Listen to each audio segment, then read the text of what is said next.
എല്ലാവർക്കും ഉപാസന മീഡിയയിലേക്ക് ഹാർദവമായ സ്വാഗതം. നമ്മൾ കഴിഞ്ഞ എപ്പിസോഡുകളിൽ പറഞ്ഞത് അതിൻ്റെ തുടർച്ചയായിട്ട് നമ്മൾ യോഗഫലത്തെക്കുറിച്ചാണ് നമ്മളിവിടെ പറയുന്നത്. അപ്പോൾ ഇവിടെ ഹംസയോഗ ഫലമാണ് ഞാനിന്നിവിടെ പറയുന്നത്.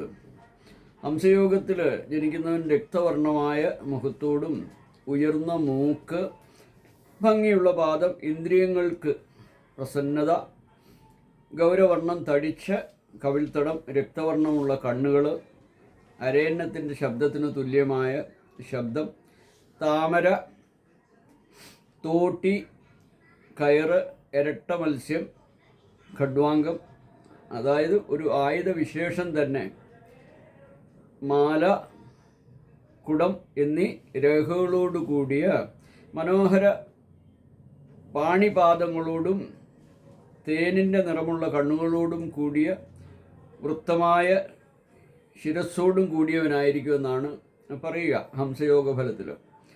അപ്പം മാളവ്യ യോഗഫലം എന്ന് പറയുന്നത്, മാളവ്യ യോഗത്തിൽ ജനിച്ചവന് ചെറുതായ ചുണ്ട്, ആകർഷണീയമായ ശരീരം, മുഴച്ചിരിക്കാത്ത നീരുപ്പും, ഭംഗിയുള്ള അംഗസന്ധികൾ, കൃശമായ അരക്കെട്ട്, ചന്ദ്രനെ പോലെ വെണ്മയുള്ളതും ആകർഷണീയവുമായ ശരീരം, സൗന്ദര്യ സമ്പൂർണമായ കൈകൾ, നാസിക, അപ്രകാരമുള്ള കവിൾത്തടങ്ങൾ എന്നിങ്ങനെ എപ്പോഴും പ്രകാശിച്ചുകൊണ്ടിരിക്കുന്ന കണ്ണുകൾ, നിരപ്പും വെണ്മയുള്ള പല്ലുകൾ, കാൽമുട്ടോളം നീണ്ടു കിടക്കുന്ന കൈകൾ എന്നീ ലക്ഷണങ്ങളോടും കൂടിയവരും രാജോചിതമായ സകല സുഖ സൗഭാഗ്യങ്ങളോടും കൂടി 70 വയസ്സുവരെ ജീവിച്ചിരിക്കുമെന്നും പറയേണ്ടതാകുന്നു.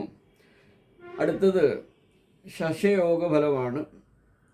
അപ്പം ശശയോഗ ഫലത്തിൽ അല്ലെ യോഗത്തിൽ ജനിച്ച ആൾക്കാർ സേനാനായകത്വം, ക്രമത്തിൽ കവിഞ്ഞ ദന്തങ്ങളുണ്ടാവുന്നവർക്ക് വീട് കൂടിയവനായും ധാതുവാദിയായും ചപല സ്വഭാവം,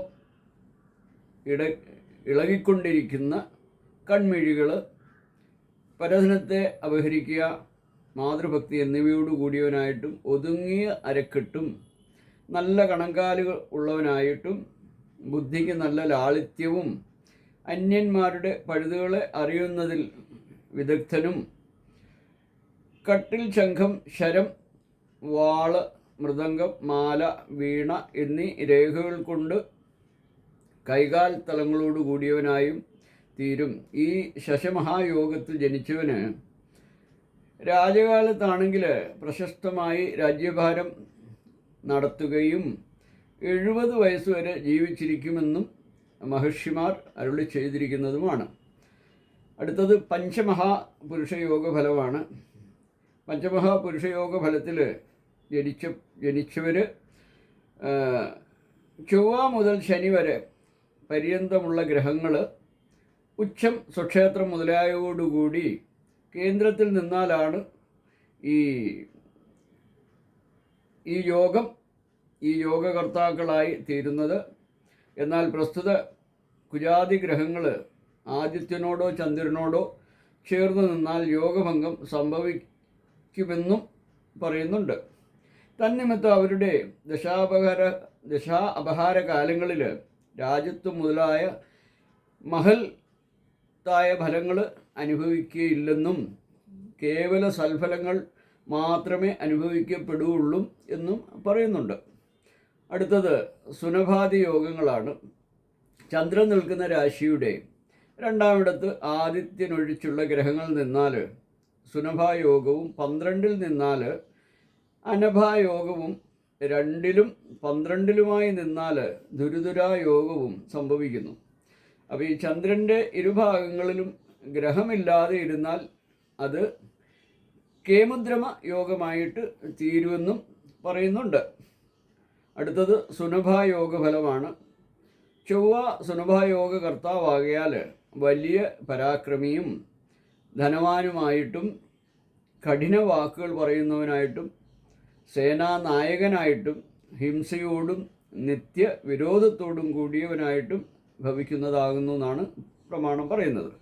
അടുത്തത്, ബുധനാണ് സുലഭായോഗ കർത്താവായി തീരുന്നതെങ്കിൽ ചന്ദ്രൻ്റെ 2-ൽ ബുധൻ നിൽക്കുക.